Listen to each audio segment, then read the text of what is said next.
News Extra. Ndani ya News Extra asubuhi ya leo, ndugu zangu, mwanzo Samamani, good morning my brother. Good morning. Uko sawa kabisa? Kabisa, nashukuru. Very good, very good. Sakali, najua wewe uko fiti bana, sio? Bila shaka. Uliambia kwamba asubuhi kabla hujatoka kwa nyumba ufanyiwa masaji ya mguu. Ana jamaa nafanyiwa ama mwenyewe naamua kujichukulia pale. Masaji ya mguu unafanyiwa bana. Sasa tutajifanyia vipi? Sasa si ungeniuliza. Unapinga kwanza ndio uulize. Unafaa, hivyo linafaa. You need to ask. No. That is how it's supposed to happen. Okumu, nakubali kuna mambo mengi unayafahamu. Lakini kwa hili niruhusu mimi. Kwa hivyo wajifanyia wewe. Kuelezea. Wajifanyia. Nimesema najichukulia. Kuna tofauti ya kufanya na kuchukua. Ungeuliza unachukua nini? Unachukua huduma. Huyu jamaa anadanganya bro. Sam, ungeuliza vipi? Una nafasi, bado una nafasi ya kuuliza. Uliza tu how. Hiyo story. Sam, wacha kuna mtu anaanza jichukulia huduma ya masaje. Huyo si mtu tu, ni Dalmas. Unafanyi. Wa. Katika ngeli ya kufanyi? Wa. Kuna mchezo sana jamani. Ndugu zangu, nadhani kwamba asubuhi ya leo tunaangalia siasa za upinzani na nimesikia Sam, katika taarifa zako za habari umezungumzia governor wa county ya Siaya ambaye amejitangaza na kujiidhinisha kwamba ndiye kaimu kiongozi wa chama cha ODM. Wala hajasema kwamba kiongozi wa Linda Mwananchi. Yeye amesema na amejiidhinisha kwamba yeye ndiye kiongozi wa ODM kikaimu. Anasema mpaka uchaguzi wa chama ufanyike ndio wapate kiongozi rasmi. Na ukiangalia Orengo anasema kabisa kwamba wao kama wanaona kwamba ODM inabakia kuwa ndio chama kikubwa nchini na lazima kiwe na mgombea wa rais katika uchaguzi ambao unakuja 2027. Lakini mtu atakuwa anauliza kwamba ni ODM gani itakuwa na mgombea wa rais? Ni ODM ya Linda Mwananchi? Ni ODM ya Linda Ground? Nafikiri ndilo swali ambalo ndicho kitendawili ambacho chama cha ODM hasa katika pande zote za Linda Ground na Linda Wananchi kinazidi kuwakata maini. Kwa sababu ukitazama kwa sasa hivi tayari ni kwamba pande zote, iwe Linda Ground ama Linda Wananchi, wote wanasisitiza kwamba wanalenga kuimarisha chama mashinani. Lakini katika kuimarisha chama mashinani hapa kuna makundi mawili, Linda Mwananchi lakini pia Linda Ground. Katika upande wa Linda Mwananchi wanasisitiza kwamba shati wawe na mgombea wa rais katika uchaguzi mkuu mwaka 2027. Lakini pia wao wametoa kauli kwamba hawana tatizo na kushirikiana na United Opposition, kwa maana kwamba mrengo wa Kalonzo, Gachagua, Eugene Wamalwa, Natembea, Eugene Wamalwa na kadhalika. Lakini pia katika mrengo wa Linda Ground nao, japokuwa umekuwa ukisisitiza kwamba tutaunga mkono rais William Ruto katika uchaguzi mkuu mwaka 2027. Juzi tu katika mkutano wao kule Mombasa walitoa sharti, tulipe pesa zetu zote tunazodai kama chama cha ODM 12 billion. Kosa tuweze kushirikiana kuelekea, tufanye mazungumzo kuelekea uchaguzi mkuu mwaka 2027.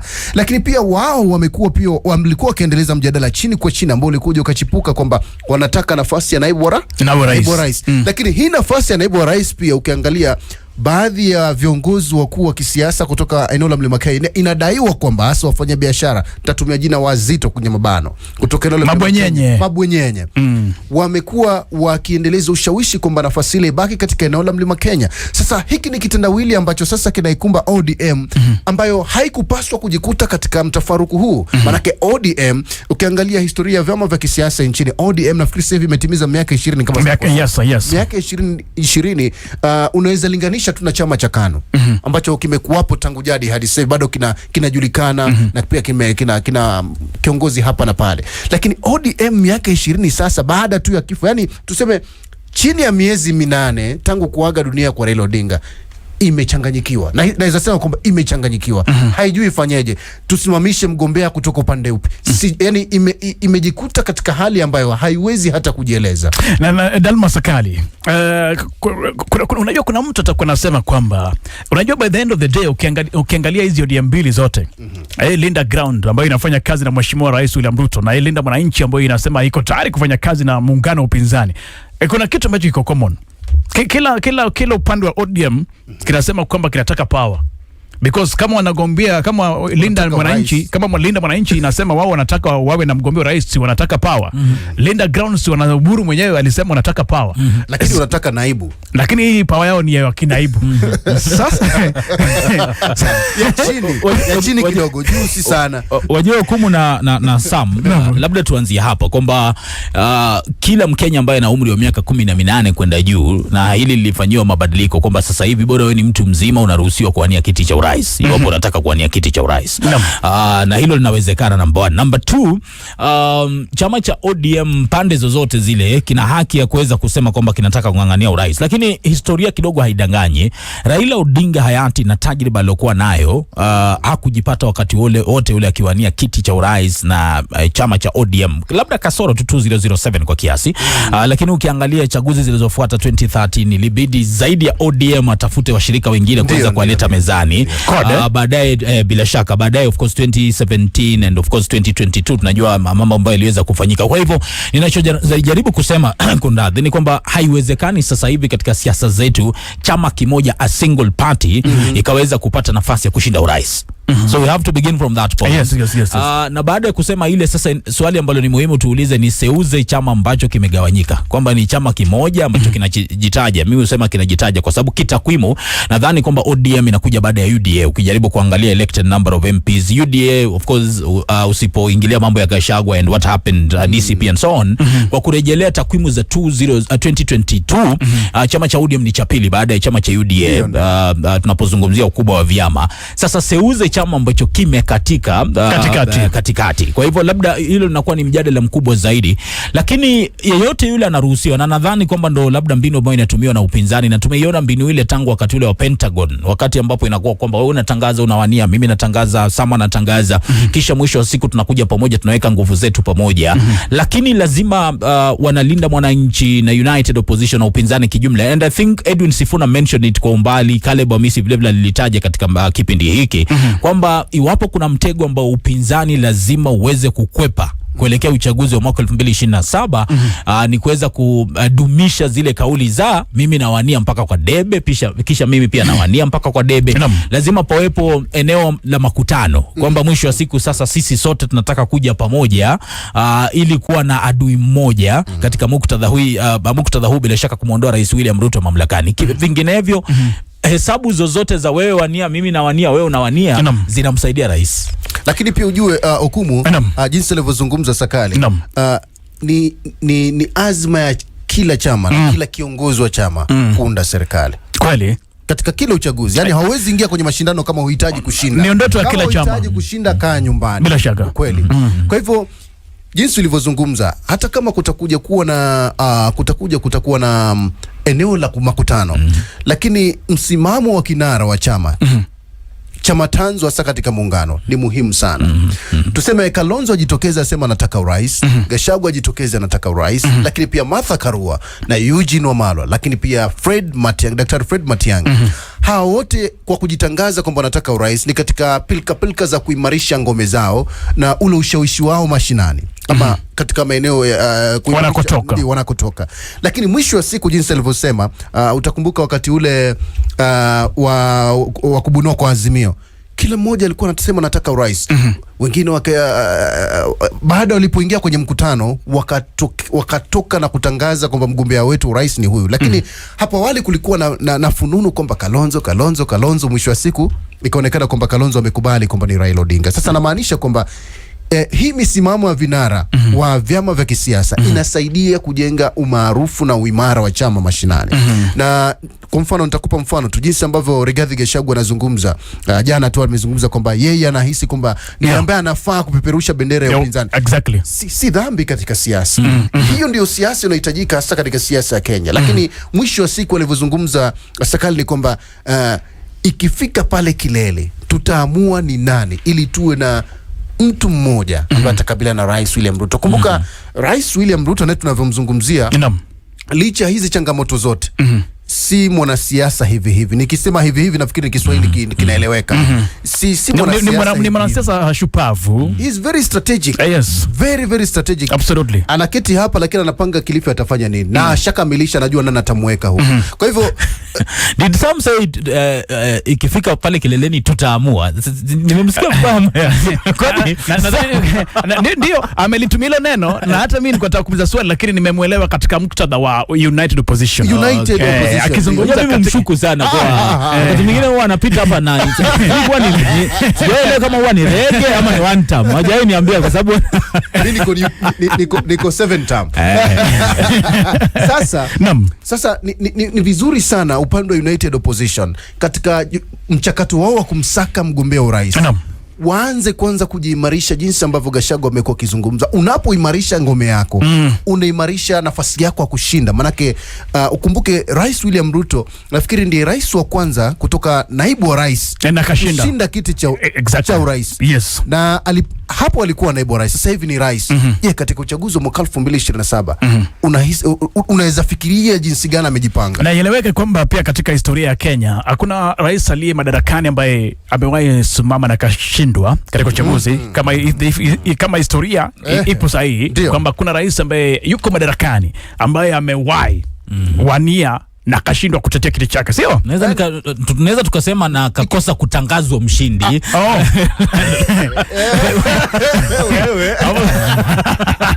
Hapo sasa akakosa kutangazwa. Unajua kuna tofauti kati what matters most. Unashinda kwanza ndio utangazwe. Yes. Twende pole. Ni ukweli. Twende pole. Kuna tofauti, lakini ni Afrika tu sawa. Kuna tofauti kati ya kushinda na kutangazwa. Unashinda halafu kisha unatangazwa. Kwa hivyo sijui kama kuna tofauti, lakini mwisho wa siku ni atakayetangazwa ndio ameshinda. Anayetangazwa ndio ameshinda. Ndio mshindi. Watu wa Rwanda ni kama kuna bunge wao hapa. Ndugu zangu, nadhani kwamba kauli zipo sahihi. Sam amezungumza maneno ambayo kwamba yana ukweli, na pia Sakali umeyazungumzia ambayo yana ukweli ndani yake, lakini kila mwamba ngoma atabakia kufuta kwake, na hakuna chama cha kisiasa ambacho kwamba kinabuniwa ili kisipate ushindi. That's the basic shaka. Na hukumu pole kwa kuchachawiza. Nadhani kwamba hapo ndio Linda Ground wanakosea. Na nadhani kwamba kutoka mwanzo tumelisema hili kwamba Linda Ground wamekuwa ni watu wa kwanza kabisa katika siasa za Kenya mwaka mmoja na kuelekea uchaguzi mkuu kusema kwamba hata hiki kiti cha naibu rais hatutakusumbua, hatukitaki. Of course baada ya backlash ndio wakajitokeza wakasema ni kama tumebadilisha mind kidogo, lakini tumebadilisha kidogo, lakini nadhani kwamba that was a very wrong way of starting an engagement. Na UDA kwamba unaanza na hii hatutaki, hii hatutaki, tunataka na hiyo na hatutaki sasa. Na unajua tayari hata mjafika katika meza ya mazungumzo na tayari ushaonyesha unyonge ambao haifai. Nadhani kwamba tukimalizia, maana itarendima bado miezi 15 kabla uchaguzi mkuu 2027, tumalize na kauli ya Rigathi Gachagua jana. Kana na kusema kwamba yeye ndiye anafaa kuwa mgombea kuperusha bendera ya United Opposition. Kuna kitu kingine Riggy G alisema jana, akisema kwamba Rais William Ruto ameweka mall watu ndani ya upinzani. Anasema kwamba the president has planted a mole in the United Opposition. Unajua by the time Brigadier anazungumza from a point of somebody who knows exactly what he's saying. Akirejelea Jeremiah Kioni, kauli za Jeremiah Kioni. Akirejelea kauli za Jeremiah Kioni. Analisema kabisa kwamba rais tayari ameweka mtu katika upinzani ambao utakuwa unachunguza kila mienendo, kila siri na kila hatua ambao wanapiga, alafu wanapiga kwa simu Ikulu kwamba mzee wanapanga ABCD. Nitakuuliza swali tu haraka kabla hatujajibu hilo swali. Katika miezi ya hivi karibuni 3-4 hivi iliyopita, United Opposition mikutano ya kisiasa imekuwa kuhusisha chama kipi na kipi? Imekuwa ni DCP na Wiper na DAPK. Na DAPK. Jubilee kidogo hata katika Olkalao yule mbunge marehemu alikuwa ni mbunge wa Jubilee bila shaka. Lakini sijaona sana kelele za Jubilee katika eneo la Olkalao mpaka sasa hivi. Nimeona tu DCP. Nafikiri umejipa jibu. Lakini asimaanishi kwamba labda ni mola ama symbol. Na maanisha kwamba ni wakati sasa Jubilee jitokeze kimasomaso kama chama cha upinzani. Sijui unanielewa. Okay.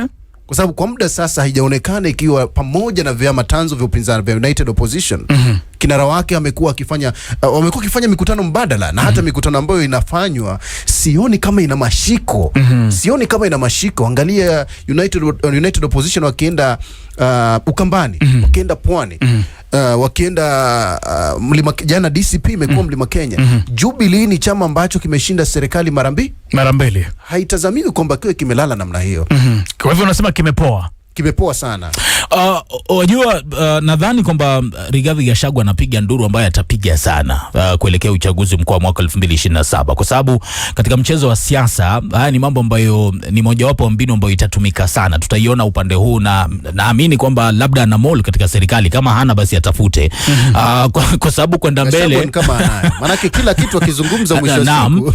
Kwa hivyo huu ni mchezo ambao kikawaida tutauona sana kwenda mbele, na United Opposition and by extension Linda Mwananchi watakuwa na kizungumkuti sana kuweza kuhakikisha kwamba wanazungumza lugha moja, wanakwenda katika barabara moja na wana malengo mamoja, hasa zaidi wakati huo ambapo tunaona kwamba nikana kwamba wanaunganishwa tu na one term, lakini deep down ni watu ambao ni tofauti sana. Ukimwangalia Rigathi Gachagua is a different politician from Kalonzo Musyoka, na hata kumekuwepo minongono kwamba baadhi yao hawaaminiani sana. Wengine wanaona kwamba kuna mwingine anabebwa mgongoni zaidi ya mwingine, kuna yule hatibidi, hata financially speaking kuna wale wanahisi kwamba nani kidogo ni kama sisi ndio tunamsaidia, tunamsukuma yeye hajisukumi. Nani huyo? Nani? Hao ni viongozi wa sasa utaje tu. Kwa hivyo nadhani kwamba tutakuwa sana na changamoto hizi kuelekea uchaguzi mkuu wa mwaka 2027, and Rigathi Gachagua being a party leader, and he's a party leader for the first time by the way. Absolutely. Ataweza ngoja kwanza. Yes. Una stakabadhi za chama? Chama DCP. Cha DCP. No, angalau kwa public, kirasmi, kwa yale ambayo tumeweza kuona kirasmi, kile tunachoona ni kwamba he's a party leader for the first time. Hata wale ambao yule ambaye anapokea na kuwazindua wagombea ni Rigji. Kwa hivyo inamaanisha kwamba kutakuwa na haya mambo sana, na inanikumbusha wakati fulani, hata kabla ile ambalo unalitaja, sikujua kumbe ni Kioni alikuwa anamrejelea Sam Amani, ametuelimisha pale. Hizo ni za ndani shehe. Za ndani ndani. Nakumbuka kuna wakati kulikuwa na mnongono kuhusu Cleophas Malala wakati fulani.